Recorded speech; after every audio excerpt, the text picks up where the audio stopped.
All right. So, in this section, we want to talk about how a test and a confidence interval are similar. So, confidence intervals, which we've studied a whole unit on, and two-sided tests are logically equivalent. Okay.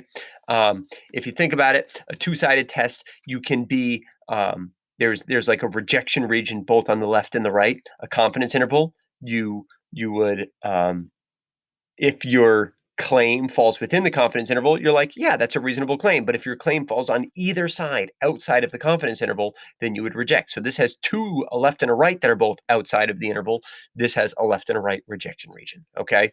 And the interval is kind of the fail to reject region of your two-side test, and outside the interval is your reject region of the two-side test. And so they are logically equivalent. Every time that you would say, no, it's outside the interval, you would reject the null. Every time you're like, that's reasonable, it's inside the interval, you would fail to reject the null. Okay. You would reject the null exactly when um, that should be my X bar, or no, mu naught falls outside the confidence interval for mu. Okay, so you make a confidence interval, X bar is your center, you use your standard deviation, you build your confidence interval. Okay, so like right here, if 0.84 was the claim and you built a confidence interval around it, okay, then something that's within the confidence interval, you would say, yes, 0.85 is completely reasonable.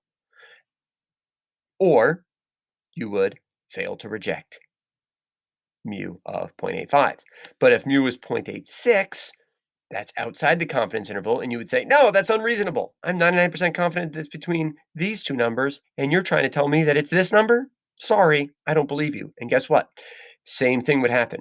If this was the null hypothesis, was that it's 0.86, well, if that's outside of your confidence interval, then this sample of 0.84 would be sufficient evidence to reject the null. Okay, so they're logically equivalent. One is um, measured from X bar, and you say, sorry, you're too far from my X bar, so I don't believe your mu.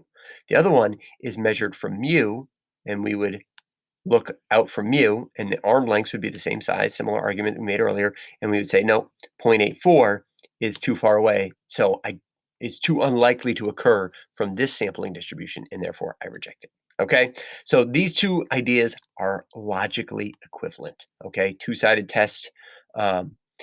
Inside the interval is inside the fail to reject region.